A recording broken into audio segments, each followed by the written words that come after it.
This is Reason Revolution. I am your host, Justin Clark. Thank you for joining us this week. It feels great to be back in the podcasting chair for the first time as a host in nearly 4 months. I took a long hiatus from podcasting and activism in general to focus on other things, particularly my job and my personal life, but it feels great to be back into the swing of things. For those who listen to my other podcasts, An Army of Principles and Secular Nation, welcome back. For those who are uninitiated, welcome to the show. As I said, my name is Justin Clark. I'm a public historian and atheist activist living here in the American Midwest. I specialize in 19th century intellectual history. In other words, I study the history of ideas, specifically free thought and secularism in the late 19th century. I have 2 degrees in history and political science, and I also have a background in philosophy. I love sharing with others the history of atheism, free thought, and secularism, and hope to change the world in some small way by sharing some of this knowledge. So what is Reason Revolution? What is this podcast going to be about? Well, it's not a revolution of force. It's a revolution of ideas. In my estimation, the most powerful revolution a person can have is within one's own mind, throwing off the shackles of superstition, religion, and tradition in favor of evidence, logical argument, and most importantly, the use of reason. Reason is what allows us to build the tallest buildings, eradicate diseases, ameliorate vast amounts of suffering and poverty around the world. Reason allowed us to map the cosmos, from the smallest of stars, nebulas, and galaxies to the smallest in quantum physics. In short, reason is the most important tool that mankind has in its arsenal of achievements. Dedicating ourselves to its success and further implementation in our broader culture is the goal that I have with this podcast. In a sense, we're revolting against the dark, superstitious past and embracing a bright, reason-based future. I hope my podcast helps to expand that vision. So specifically, what will this podcast be about? Well, it's going to be a mixture of things. A lot of it will be politics, current events. A lot of it's going to be about the incoming fights and battles for the separation of church and state, and the fight for secularism, both at home and abroad. It's also going to be about pop culture. I'm going to talk about some movies I've seen and some TV shows I like, or some books that I've read that are informative of the topics that we'll have here on the show. I also look forward to having guests in the future. My first guest will be in a few weeks, and it will be the atheist activist Justin Scott. So the 2 Justins will get together and have a chat. But first up tonight, we're going to be talking about Donald Trump and the Russia investigation. This is an article from Vox.com. It's by Alex Ward. Trump's Russia problems got a whole lot worse in the past 24 hours. I'm now quoting from the article. Quote, "No matter what President Donald Trump seems to do, or how angry he seems to get, the Russia investigation just won't go away. That became even more apparent over the past 24 hours, when news reports showed matters are only getting worse for the commander-in-chief. That's because the Washington Post reported Wednesday night that Special Counsel Robert Mueller and his team of all-stars are expanding their Russia probe and now directly investigating whether Trump was trying to obstruct justice when he fired former FBI Director James Comey." So, Donald Trump has now been president for about 6 months. His presidency has been, in some respects, an abject failure. A more recent poll has him hovering somewhere at about 35% approval, and for the first time, he has hit 60% disapproval ratings. Donald Trump is an affront to democracy, and he's certainly not a champion of secularism and human rights. But the thing about this investigation that's interesting to me is the fact that Trump sort of screwed himself over. So, for example, when he fired FBI Director James Comey back in May, the official reason for Comey's firing was the Hillary Clinton email scandal and Comey's sort of intrusions into publicly disclosing that investigation during the campaign. Now, that didn't really hold a lot of water because the Trump campaign actively advocated for Comey and for the FBI to actually say even more about Clinton than was warranted.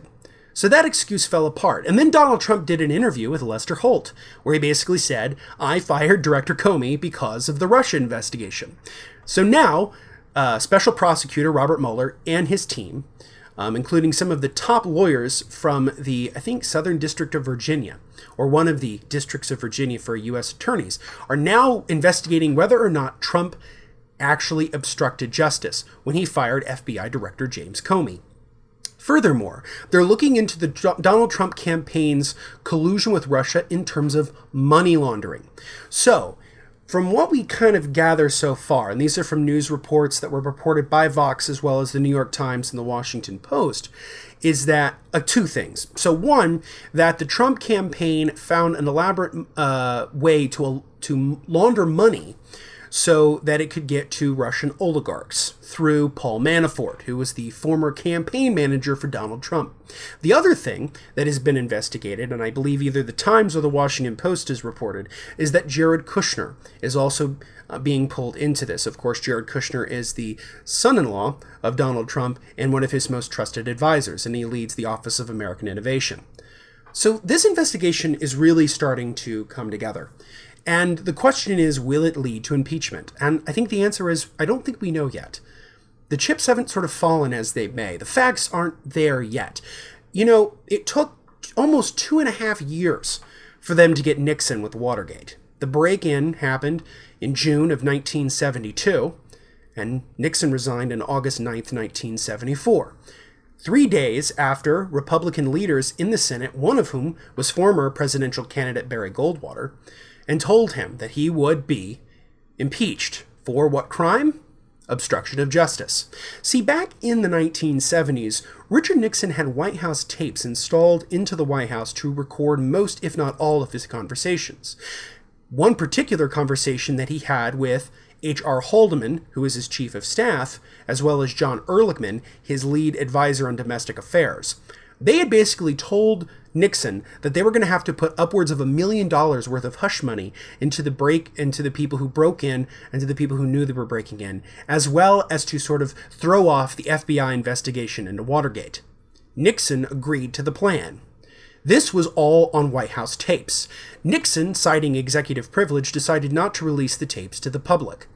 Instead, he offered transcripts of the conversations. But this was not good enough. And it led to the landmark Supreme Court case, U.S. versus Nixon, in which the U.S. Supreme Court ruled in favor of the Justice Department and the special prosecutor and made the White House release the tapes. Once the tapes were released, the smoking gun evidence was found that Nixon had colluded with Ehrlichman and Haldeman in obstructing of justice with the investigation into the Watergate break-in, and he had to resign. Now, the question is, will there be a smoking gun here in relationship to Trump's alleged obstruction of justice? The question is, are the tapes real? A recent tweet that Donald Trump did after he had fired FBI Director Comey was that Comey better not hope that Trump had tapes. Now, here's the thing. In his testimony in front of the Senate committee, former FBI Director James Comey said, quote, "Lordy, I hope there are tapes," meaning he knows that Donald Trump was lying about the investigation and was more importantly lying about the tapes. There are no tapes, at least not right now. Maybe Trump did have tapes. Maybe Trump did have some kind of recording device in the room when he spoke privately in a very awkward conversation with Director Comey, in which he asked his Attorney General, Jeff Sessions, to leave the room. Who does that? Because the thing is, Attorney General Jeff Sessions leads the Justice Department. He's the person who oversees the FBI. No uncertain terms, Jeff Sessions was James Comey's boss. So it's very weird that Trump would want to have a private conversation with James Comey and not have his acting Attorney General there. Very weird. So, of course, who knows what will happen to this? Whether the allegations of money laundering are true, whether or not the Jared Kushner allegations are true. There have been multiple unnamed sources on this. Now, unnamed isn't necessarily bad. One thing about skepticism that's important here is that sources are everything. But in journalism, you often have to name them anonymously, say like officials said, or an advisor said, or an insider said. The reason for that is to protect the anonymity of the sources. Because if you don't protect their anonymity, they may face physical violence, they may face threats, as well as incurring legal action, even if they've done nothing wrong. It's a standard practice to have unnamed sources, and then as historians start to put the pieces together of whatever happened, they find out who those anonymous sources are. Particularly, in the Watergate case, it was Deep Throat. And in the Trump case, we're not sure who just yet. But we will definitely see what happens. In other news, that's a little bit less covered, but I think even more important right now, because its ramifications are huge, is what's going on with healthcare. This is another piece from Vox.com from their senior medical writer, Sarah Cliff, who is one of the best healthcare journalists writing today. This is her article. I've covered Obamacare since day one. I've never seen lying and obstruction like this. In her piece, she goes on to talk about the fact that the Senate Republicans, who have now worked on the process of passing their own version of the American Health Care Act, which is their repeal of the Affordable Care Act, one of Obama's senior domestic accomplishments that added nearly 25 million people to health insurance. So, in the House back in May, they passed a version of the American Health Care Act. Its final Congressional Budget Office score reportedly said that it would have 23 million people lose health coverage over the next 8 years, which was a little better than the original CBO score for the first draft, which was 24 million. Now, the administration officials, whether it's President Trump, it's Health and Human Services Director Tom Price, or Vice President Mike Pence, have all said that they want to do a couple things. One, they want to lower the cost of premiums. They want to lower the cost to average Americans. And two, they want to make sure that everyone is covered. And in Tom Price's case, three, that there will be no cuts to Medicaid. All three of those things are lies. The Congressional Budget Office looked at these bills, as well as many independent agencies, nonpartisan agencies, looked at the numbers on the American Health Care Act in the House and said there will be higher premiums, there will be less coverage for Americans, and there will be massive amounts of Medicaid cuts over 10 years. Now, the thing to keep in mind here is that the reason the Republicans are doing this is for a couple reasons. One is political. They've said for 8 years that they were going to repeal and replace the Affordable Care Act, or Obamacare. They've said for years they were going to do this. It'd be a little disingenuous, and quite frankly, I think a bloodbath would ensue if they decided not to politically with their base. Having said that, if people really knew what the bill was like, they would fucking hate it, which is why they've really done this without any sort of accountability. See, when the congressional Democrats and President Obama were working on what would become the Affordable Care Act, starting in the summer of 2009, they went through a process of nearly a year and a half of congressional meetings, town halls, markups, revisions, additions, and open accountability on almost every aspect of the Affordable Care Act. It was one of the most accessible and open creations of a piece of legislation in American history. Now, some stuff was behind closed doors, of course. I mean, that's legislation.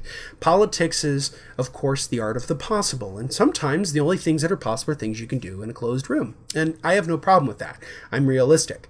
But having said that, congressional Democrats went out of their way to not only try to gain bipartisan support, but they also tried very hard to make this bill and what would become the Affordable Care Act one of the most sort of transparent legislative accomplishments they ever had. And what's interesting is that Senate Minority Leader at the time, who's now the Majority Leader, Mitch McConnell, said that he was tired of all the backdoor and he wished it was more open and they're moving so fast and nobody's read the thing and this and that and the other. Now cue 2017. Now that the American Health Care Act, the Obamacare repeal, is passed to the House, it's going to the Senate. And in the Senate, they're not having any open committee meetings. They even suggested a proposal by which they would pull recorders out of congressional hallways, which was completely quashed once the press got a whiff of it. And they weren't having it. So the Republicans caved and said, no, okay, we'll let you record conversations and interviews in the hallways. They're trying to do this so damned fast. And there's another article by Vox where they interviewed some senators, particularly John McCain. And one person asked Senator McCain, what's the most important thing in the healthcare fight right now in the Senate? And McCain was blunt. He just said to get 51 votes. All they need is a simple majority. And here's another side point that I think is important to know. The way that this is working is that the American Health Care Act is technically not a repeal of the Affordable Care Act. The essential structure of the Affordable Care Act will be in place regardless if they pass this or not. It won't go away. The reason it won't go away is because this technically is what you would call a budget bill. And the reason it's a budget bill is that when it's a budget bill, you can pass it with a simple majority in the Senate, 51 votes. Now, if this was a structural bill in which you're changing the actual infrastructure of a government program and not messing with its budget, that actually requires a filibuster-proof vote in the Senate, which is 60 votes, and the Republicans have a very, very slim majority in the Senate right now. There's no way they could pass this with 60 votes because they could not get enough Democratic support. Even the most conservative or moderate Democrats, your Joe Manchins, your Claire McCaskells, they're not going to vote for this bill. So what they're trying to do is basically ram it through. They're trying to get it done before the summer recess. The question is, will they do it? There are only a handful of senators that need to vote no on this for it to go down. So I urge you, listeners, please call your senators or write to them or set up a meeting with them and let them know that you do not support this. Even if you're a conservative, I'm reaching out to conservative listeners right now. Even if you're a conservative, let's say you believe in a free market conservative healthcare system in America. Fine. That's not what this is. What this is a major cut in spending for poor people and for people who are subsidized through health insurance, either through Medicaid or through the marketplace where they get subsidies or tax credits to buy health insurance through the Obamacare marketplace. It takes all of that money that was there for them and it basically shifts it up to rich people. Now, if you believe in the free market, if you really believe in a free market, that's not a free market. That's soaking the rich at the expense of the poor. And I don't think that's right. Now, you could do actual, substantive, free market, conservative-based programs that would change the healthcare system in the country. Maybe even do it for the better. But you're not going to do that this way. Because to do those kind of major, substantive reforms, you'd have to get 60 votes in the Senate. Because then it would not be a budget bill anymore. So even if you're a conservative, and by the way, the Heritage Foundation, the Cato Institute, and the American Enterprise Institute have all come out in favor of saying this bill is garbage. So, at least the House version was. So I think it's important you call your senators, let them know. Go to town halls this summer and raise hell. Because if we want to have a good healthcare system in this country, we need to have bipartisan legislation. Either craft a whole new system, do Medicare for all, or fix the Affordable Care Act. Those are the things we could do. And do some market-based reforms as well. I'm actually quite in favor of selling across state lines. I think that'd be a good thing. I think having some basic medical services being done on the market is great, like basic healthcare screenings, basic physicals, flu shots, this and that and the other. Those things are things that can be done very easily through the marketplace, and we've seen local pharmacies like CVS and Walgreens do it already. It's doable. So we can do all kinds of interesting reforms. It just requires our leaders to be a little less dogmatic and a little more pragmatic. So I highly, highly urge you to contact your senators and let them know that you don't like this bill and you don't like the way that the senators are trying to pass it with no committees, no hearings, no public oversight, zip, zilch, nada. Not only is it hypocritical, it's ridiculous. And what they want to do is they want to get rid of all of the things that the public likes about the Affordable Care Act. The lift on lifetime caps of care, that'd be gone. Covering pre-existing conditions. I have a pre-existing condition. I suffer from hypothyroidism. My thyroid doesn't work. My health care would go up because of this bill. The provision to stay on your parents' health insurance until you're 26, that's gone. So there's very practical things that are going to happen here. And as Cliff noted in her article, the political consequences for Republicans are terrible, but the actual life and death consequences for millions of Americans are even worse, and those are going to happen first. So I highly suggest you contact your congresspeople and your senators and let them know you are against this bill. And you're not only just against the bill, you're against the way that they're trying to pass it. So that is sort of what's been going on politically. Let's move on to another study, which is very, very interesting. This comes to us from the Pathos Friendly Atheist blog. This is from well-known atheist writer David G. McAfee. Title is Study Shows Religion May Be Contributing to Unprecedented Political Divide. People in the United States might be more politically divided than at any other time in recent memory, but what's causing it? According to a new study, religious groups could be part of the problem. So that's part of the article here. Quoting from the article now, quote, researchers found that religious leaders are even more politically divided than the majority of Americans, including people in their own congregations, with certain denominations, such as Unitarians and Reformed Jews, leaning extremely Democratic, and others, such as evangelical Christians and Baptists, considered overwhelmingly Republican. This article has a really interesting chart, which I would love to share. I'll put this in the show notes. So the party affiliation, so if you look, so obviously Unitarian, Jewish Reform, African American AME churches, conservative Jewish people, Episcopalians, Presbyterians, Adventists, Disciples of Christ, they tend to be overwhelmingly Democratic. But then you get to the bottom of the chart, and it's the Evangelical Church, Fundamentalist Baptist, Independent Baptist, Wisconsin Lutheran, Assemblies of God, Pentecostal, Nazarene, Southern Baptist Convention. All of them are overwhelmingly conservative or Republican. I'm going to be quoting from the actual study now. Quote, in spite of a decline in religious attendance and affiliation in recent years, it is still the case that millions of Americans attend weekly church services. At these services and in pastoral duties throughout the week, congressional leaders probably have more opportunity than any other group of professionals in the U.S. to set political agendas, mobilize action, and influence opinion. And I meant to say congregational leaders earlier, not congressional leaders. Congregational leaders. Moreover, when religious communities make consequential political decisions, for example, whether to provide sanctuary to undocumented immigrants, it is largely up to the clergy to decide how to act. So this was done by two professors, Etienne Hirsch, assistant professor of political science at Yale, and Gabrielle Molina, a doctoral candidate in government at Harvard. And so what they did was they basically matched up the names of Christian and Jewish leaders to voter registration records in order to create, quote, the largest compilation of religious leaders ever assembled, unquote. So one thing that's interesting is even though the United States is becoming more secular all the time, only about 75% now of citizens identify with a Christian tradition, as McAfee noted. But I think it's especially important to also note the fact that we're changing a lot, but at the same time, so much is staying the same. Now, this also relates to another news story about President Trump. President Trump, a few weeks ago, signed an executive order basically trying to undo much of the regulations of what is known as the Johnson Act, which was a tax code regulation put in the 1950s on churches and nonprofits and charities, basically saying you can't advocate for political candidates from the pulpit. You can talk about particular issues, but you can't say who to vote for. And Donald Trump ran his campaign in 2016 saying he would undo the Johnson Amendment. Now, it would take a full repeal by Congress to actually do away with the Johnson Amendment altogether.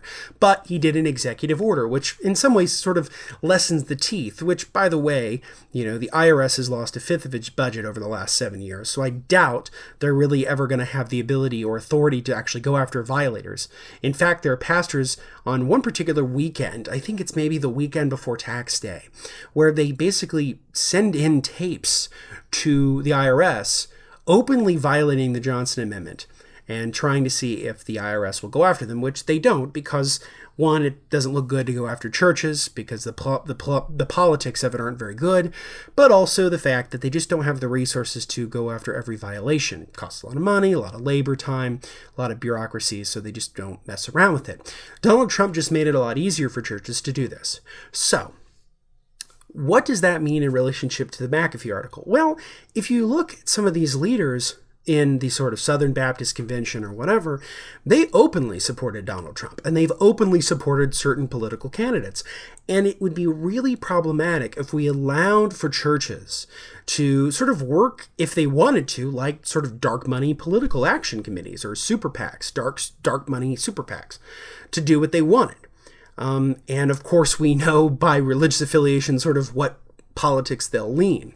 The other thing that's interesting about this study that McAfee wrote about is the fact that there's also been other studies about how partisanship is as most divided as it's been in recorded memory in terms of the social science on it. So 30, 40, 50, even 60 years ago, if you looked at the Republican and Democratic parties, they were actually fairly similar in terms of ideology. They would disagree slightly. But those who identified as liberal and those who identified as conservatives were about even, and liberals probably taking a little bit of an edge because it was the age of liberalism, modern liberalism here in the United States. But what happened was, over time, especially within the last 25 to 30 years, there's been a remarkable shift. So if you're somebody who solely identifies as a liberal, chances are you're going to be a Democrat. If you solely identify as conservative, you're likely going to be a Republican. That divide has become even wider. And so it's no surprise to me that religion had something to play with this. Religious institutions are, by their very nature, political. I always thought of the Catholic Church as being the sort of one of the most ultimate political organizations. In fact, during the Middle Ages, it was even bigger than, some governments. In fact, it was even bigger than some governments. So, I think it's important to note the fact that McAfee has hit on something here, which is that if you have a particular religious affiliation, chances are you're going to have a particular political affiliation. And the pastors know that, and the preachers know that, and they use that to their advantage. Which is why it's even more important that we sort of stand for secularism, that we fight against this, that, hopefully the ACLU or Freedom from Religion Foundation or Americans United will try to fight Trump's executive order on the Johnson Amendment in the courts, because clearly he doesn't have a legal standing here. I mean, obviously, the Johnson Amendment is very clear about what is legal and what is not, and it would take a congressional repeal in order to change that, not just some executive order. So these changes are important. Donald Trump's slightly repeal through executive order of the Johnson Amendment is important, but we have to fight it, because if we don't, then we're going to become, in many ways, a theocracy, and that's not what we want. And that leads us to our next segment. Now we're going to be talking about what I call Theocracy Watch, battles on the fight between church and state. And we've got a few articles tonight to share with you about what's going on in the world in regards to secularism. And couple bad, couple maybe one that's good, but mostly bad stories tonight, guys. Can't help it. So this comes to us from the Chronicle of Higher Education. This is by Goldie Blumenstick. Or Blumenstein, sorry if I'm messing up her name. A task force with Falwell is happening, White House says. Quote, Jerry L. Falwell Jr., the president of Liberty University, will be part of a White House task force, an official from the White House told the Chronicle on Sunday. Now, Jerry Falwell Jr. is obviously the son of Jerry Falwell Sr., who was the founder of Liberty University. Falwell, of course, was the sort of champion evangelical during the 70s and 80s. He led the quote-unquote moral majority that helped put President Ronald Reagan into office.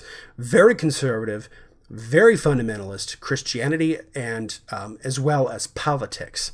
So apparently Donald Trump, through an executive order in February, set up a task force which was going to basically try to fix regulations within the government. And one of those task forces that they were going to set up was one in regards to education and higher education. And it was going to be like a 15-member body of college presidents. Falwell was asked, and there was speculation, would he be on the task force? Wouldn't he? Would he be? Wouldn't he be? And at first it was sort of read as a story like, oh no, this is not going to happen. But it does look like it is going to happen now. And so I think it's really terrible. I think Liberty University is a joke.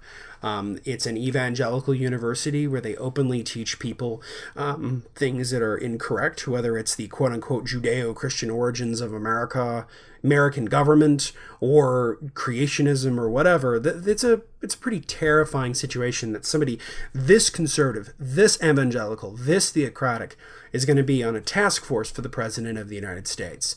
So, will this go anywhere? Will it just be a rubber stamp? Will it just be sort of a fancy committee? Who knows? But it's something that's going on. What I would say is watch this space. We're going to continue following this story in future podcasts.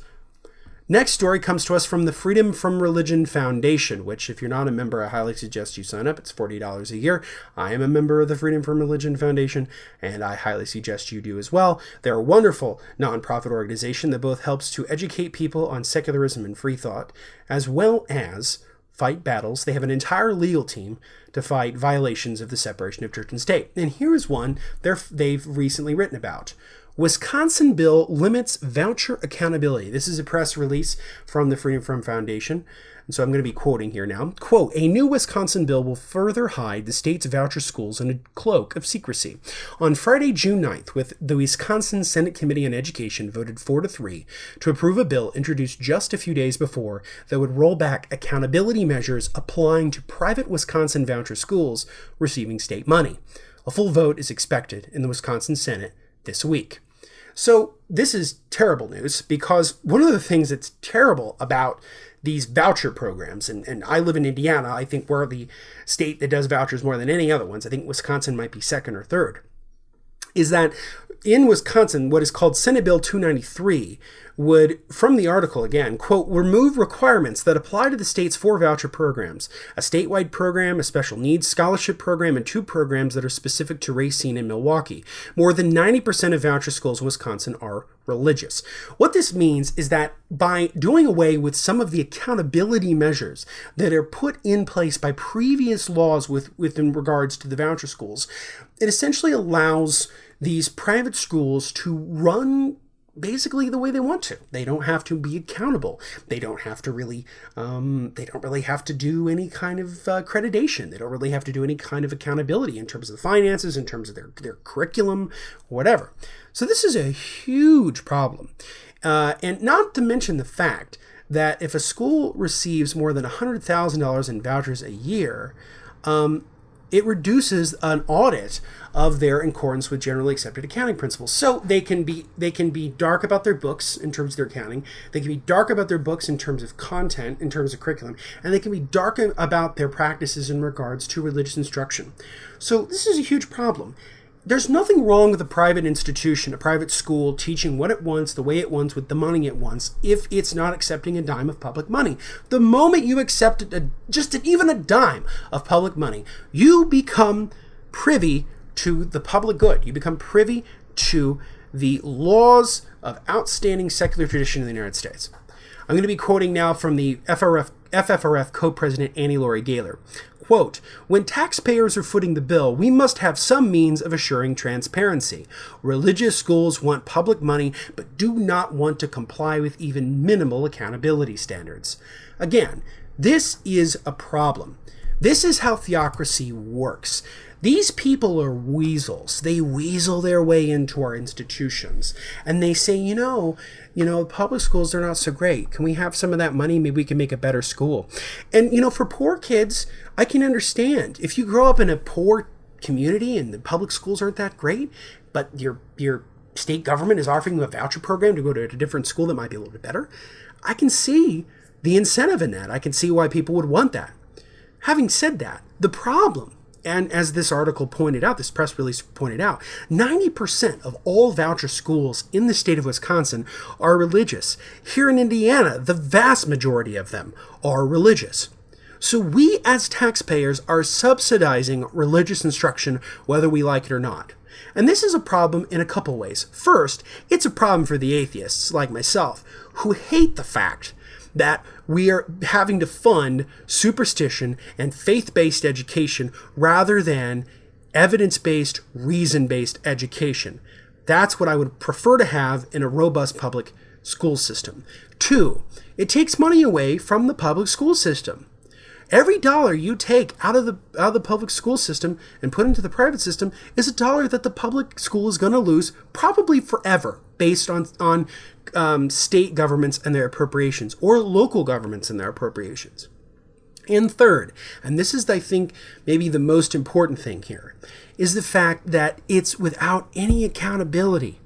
And so when they get hold of the schools, then they can get hold of the government. Then they can get hold of the institutions. And once they do that, the theocrats will not let go. So I highly encourage you to join the FFRF, join other atheist or secular organizations like the Secular Coalition for America, American Atheists, the Atheist Alliance of America, which I used to work for. All these are great organizations that need your help in the fight for separation of church and state and secularism and human rights. And that brings us to our next story. This story is from the Diplomat magazine, and it's a magazine, online magazine that focuses on the Asia Pacific.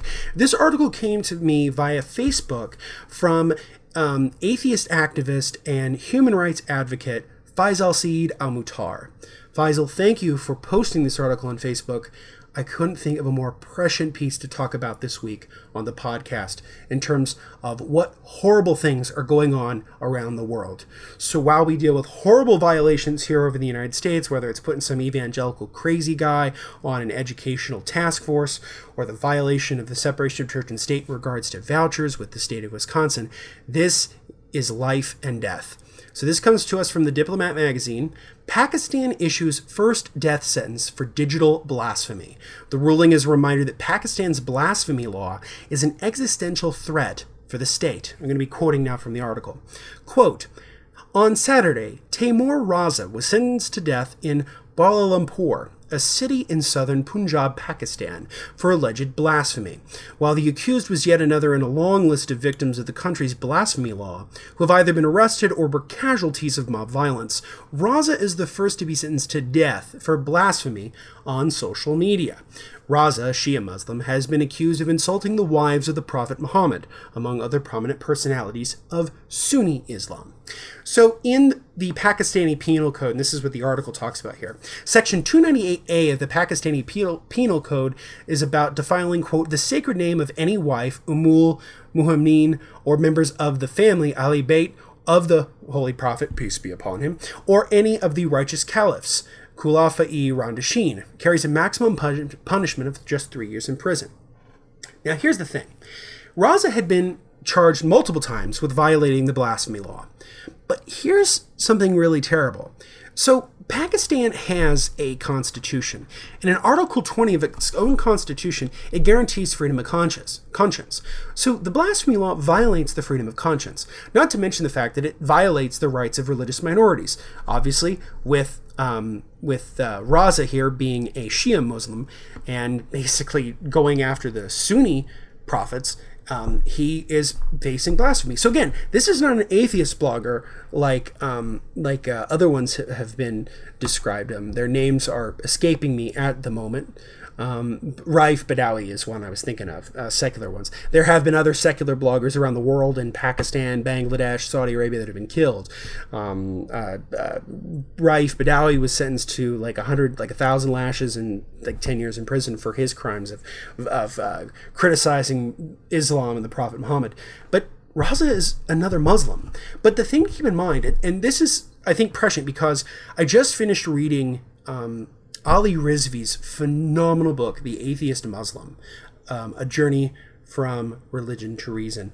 An amazing book. And one thing that I learned from his book is that Sunni Muslims generally don't see Shia Muslims as fellow Muslims. They see them as infidels or heretics, which is why there are certain parts of the Middle East where, you can be a Shia or you can be a Sunni. Sunni is the vast majority of the Muslim world. Somewhere of like 80% of it is Sunni, about 15 to 20% is Shia. So Raza is being tried for blasphemy and being given the death sentence for merely saying things online. So we're getting to the place now where he didn't even have to publish a book. He didn't have to make a film. He didn't have to do a protest. He merely said these things online, and that got him the punishment of death. And more people within the Pakistani government, as well as in the public who are more theocratic, want the new cybercrime law of Pakistan to be tougher. And this is one of the ways that they're trying to do that. Now, it is important to note that the article noted that Pakistan has had a moratorium on capital punishment between 2008 and 2014. However, they did bring back some of the executions in the wake of the Peshawar school attack in December 2014, but they were related to terror-related offenses. Now, Pakistan belongs to the United Nations, and it is a signatory to the United Nations Declaration of Human Rights. If it says that it stands for human rights. And we talk all the time about how Pakistan is one of the more, what you would say, progressive, but more modern states within the Arab Islamic world, that they would not do something this terrible. And this is the point that I really want to drive home here. This podcast and this host, myself, Justin Clark, I am a staunch defender of freedom of speech. Freedom of speech is a universal human right.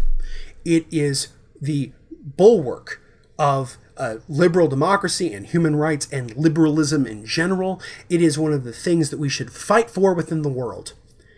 And I'm telling you right now, when someone can be put to death merely for blaspheming in the eyes of some theocrat, there is a huge violation of human rights. It's a huge violation of the rights of conscience. It's a violation of freedom of speech. We should fight for these people. And this is something that Ali Rizvi makes a point of in his book. We in the West, we that are not Muslims, we need to be allies in the fight to make the Muslim world more in line with secularism, tolerance, and human rights. Because if we don't, these countries will not go through the reformation that activists have called for. Rizvi, of course, is one. Faisal is definitely one. Faisal Saeed al-Muhtar, Sarah Haider, of course, the feminist icon Ayaan Hirsi Ali, who is more of a feminist than some women can ever claim to be, who faced unknown horrors leaving her home country and fighting for the rights of all people. So it's important here that we really mark this demarcation and say, no, this is wrong. And what we should do as a people in the West and all around the world is support those within the Muslim world, the reformers, the activists, the critics, the blasphemers. We need to prop them up. We need to support them. We need to talk about them openly, because if the Muslim world is going to face a reformation, if it is going to come into the modern world and embrace secularism and human rights and freedom of speech and freedom of conscience, it's going to have to be because of the successes of activists. So I encourage you to read Ali Rizvi's book. I'll put the link to this article in the show notes, and learn about what's going on in the Muslim world, particularly in regards to blasphemy and what's going on to not only just other religious critics like what's happened to Taimur Raza, but also to atheist bloggers like Raif Badawi, among others. Our final story tonight within Theocrat Watch is actually a good one. It's the complete opposite of what we just read. This comes to us from The Guardian, and it's from Denmark. Denmark scraps 334-year-old blasphemy law. Religion should not dictate what is allowed and what is forbidden to say publicly, says MP who proposed the repeal. So Denmark was the only Scandinavian country with a blasphemy law, and it was put into law in 1683. And so it's only really been used a couple times. In 1946, 2 people were fined for conducting a baptism during a masked ball. And in 1971, 2 public radio officials were convicted for broadcasting a song about a woman's sexuality and her refusal of any divine moral figure. So those are some of the ways that it's been used before. This was in many ways in response to a Danish man who filmed himself burning the Quran before posting a video of his act on Facebook in 2015. He would have faced a blasphemy charge from this, but they have repealed it, which I think is excellent. The Danish parliament said on its website, they, quote, do not believe that there should be any special rules protecting religions against expressions. This is fantastic because, as we remember, certainly a few years ago, for sure, that there was the high-profile Danish cartoonist newspaper that published a caricature of the Prophet Muhammad, which led to widespread protests throughout the Muslim world and within the Muslim population there in Denmark. I think blasphemy is a good thing. I think blasphemy is a righteous thing, because blasphemy is part of freedom of speech. It is about freedom of conscience. It's about the right to say what you want as you want to say it. And if we're going to be a civilized world, if we're going to be a world that values reason over faith, evidence over superstition, the light against the dark, we have to stand for those who are critics. This is what happened to Voltaire. This is what happened to Thomas Paine. This is what happened to numerous writers throughout history who have tried to stand up and be critics of religion, critics of tradition, and critics of superstition, and it always tends to happen that way. I am so glad that they have fought against this, that the Danish parliament has repealed this. It is about time. And I highly encourage other countries to do so as well. In fact, I would go even further. Some countries don't even have a First Amendment like we do here in the United States. I would advocate passing laws that would make sure that freedom of speech is always protected, with the obvious exceptions of threat of physical violence against someone else. That is obviously not protected under the First Amendment of the United States. It's not protected speech in general. But everything else is pretty much protected speech, because the thing that's important here is that freedom of speech does not protect speech you like. It protects speech that you hate. It protects speech you don't like. And in order to have an open exchange of ideas, in order to have a free-flowing exchange of ideas in a democratic liberal society, we need to have freedom of speech. That doesn't mean that you have the right to shout people down. It doesn't mean you have the right to do this and that and the other, although you can certainly protest. But I think it's very important that we stand for free speech, because free speech is what will help us win the fight against the theocrats and the nanny staters, the people who want to constantly tell us what to do. I'm against that. I'm against authorities telling you what you should think and how you should think it. You should use your own reason and evidence to come to your own conclusions. Doesn't mean you can be a crazy-ass conspiracy theorist or some crackpot who lives in his basement wearing a tinfoil hat. I mean, you got to live within reasonable conclusions here. But you should have a right to your own conscience and self-proprietorship. It's a classic Enlightenment notion that you own your own life. It doesn't belong to the state, it doesn't belong to the church. It belongs to you. And one of the ways that we protect your individual rights is through freedom of speech. So I'm so glad that Denmark did away with its terrible blasphemy law that's ridiculous and archaic and has no need in a modern society, because blasphemy is not a crime. Talking shit about gods is not a crime. Killing people in the name of gods is. And that's the real enemy. And tonight, we have our first of many special comments. Tonight's special comment is called The Point of Crisis. The United States hinges on trust. Trust in our institutions, trust in our people, trust in our laws, trust in our traditions. Our lives, fortunes, and sacred honor endure explicitly from the ability of our citizenry to have faith and trust in the leaders of our nation. Sadly, the past few months have shown that this trust has frayed to a cataclysmic degree. As Thomas Paine once wrote in The American Crisis, these are the times that try men's souls. I would most certainly agree. We are living in our own American crisis, with the president unwilling to learn, unfazed by embarrassment, undisciplined to the call of duty. James Comey's testimony last week underscored a central problem our country has had since Donald Trump took office nearly 6 months ago. We have a completely incapable man-child at the helm of the greatest country on earth. A thug, no better than the plutocrats that he adores, and with one in particular, helped him win office. It pains me to say this, but every day Trump occupies the Oval Office, our country creeps towards becoming a banana republic. And yet, the Republicans largely don't acknowledge this mess. Paul Ryan told us to be patient with Trump, that he's, quote, unquote, new at this. Well, I'm sorry, but that's not good enough. What if the Democratic leadership said that about Obama when he was in office? The GOP certainly wouldn't think that was good enough. The sheer spinelessness of these people highlights that the resistance has much more to do. We have to fight smarter, harder, and with more determination. The defeat of Trump and all he stands for represents a bulwark against the internal machinations that are destroying the United States and, broadly, Western civilization. We have to put our petty divisions aside and do what is best for the country. For Republicans, it means starting to acknowledge that your experiment with populism failed, that Trump has decimated your moral standing as a political institution, and that you must truly stand for limited government by checking his executive grabs and abuses of power. For the Democrats, that means being a steadfast resistance, interrupting town halls, emailing and calling your elected officials, coming out strong to the ballot boxes in 2018. If we want a world that is more reasonable, more tolerant, and more secular, then Trump's defeat is a necessary fight. The world is watching how we respond to this. We can't let his immovable 35% control how the rest of us want to live. We are at the point of crisis. Let's rise to the challenge. And that's it for us here at Reason Revolution. Tune in next week for a whole brand new podcast. If you want to get a hold of us, you can email us at reasonrevolutionpodcast@gmail.com. You can follow me on Twitter and Instagram at The Daily Clark. You can also follow me on Facebook at The Daily Clark. Check out my YouTube page as well under the same name. And I'm going to leave you with a little quote from my hero, Robert Greene Ingersoll.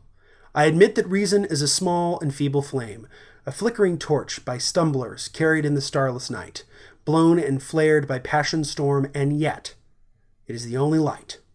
Extinguish that, and naught remains. This has been Justin Clark, and this is Reason Revolution.